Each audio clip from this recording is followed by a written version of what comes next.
San Diego County has several coastal lagoons, and in most, tidal ocean waters blend with fresh water draining out of the local watershed, creating a saltwater habitat. But not the Buena Vista Lagoon. For decades, a man-made wall known as a weir has kept this coastal lagoon a body of fresh water. The concrete barrier sitting underwater right now keeps the lagoon water level at about 5 feet above the average ocean level. Joan Herskowitz of the Buena Vista Audubon Society says that closed system is causing trouble. The watershed that supplies fresh water also carries sediment, which is slowly choking the lagoon. Everyone has had an interest in enhancing the lagoon so that it doesn't become a dry meadow, doesn't fill in completely. Local residents value the inland body of water, but there's a long-running dispute between homeowners and conservationists about the future. The Audubon Society wants the concrete weir taken out. See, if the weir was removed and the ocean tides were allowed to move in, it would increase circulation, improve the water quality, and also bring in ocean fish.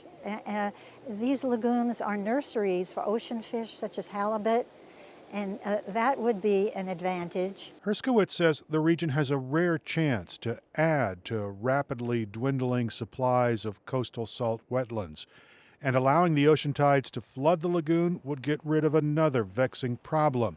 The lagoon is being squeezed by out-of-control cattails that are taking over the shoreline and shrinking the amount of open water. These cattails have filled in, and they are breeding sites for mosquitoes. And the people who live around the lagoon have been plagued by mosquitoes. We get these people at our meetings getting slightly hysterical about how they can't sit out because of the mosquitoes. And it's easy to see why cattails are an issue. They are so tall that you can't see water or homes nearby. And if you look here, you see that at the base of these reeds is standing water. That's breeding ground for mosquitoes. Homeowner John Teneglia lives in a gated community near the mouth of the lagoon, and he's quick to criticize fish and wildlife officials for failing to maintain the lagoon for the past few decades. He says they should have cut out the cattails. And if they had just done that periodically over many years, we wouldn't have the incredible abundance of these cattails that populate like rabbits.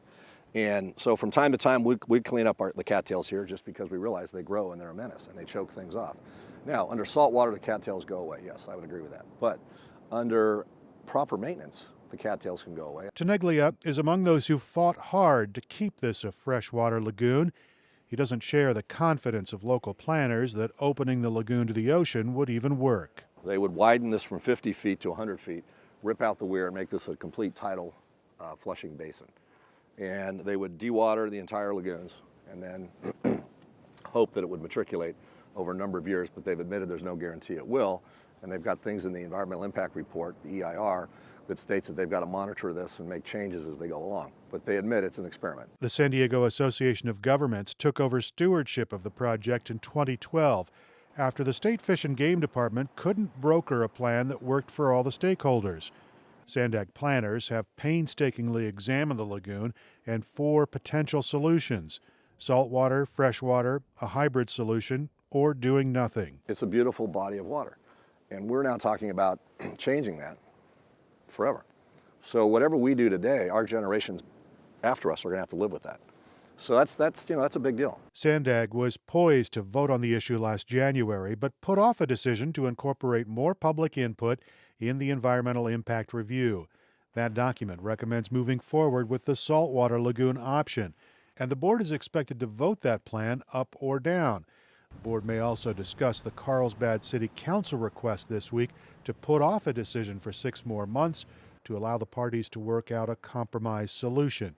It's unclear whether that issue will be voted on. Eric Anderson, KPBS News.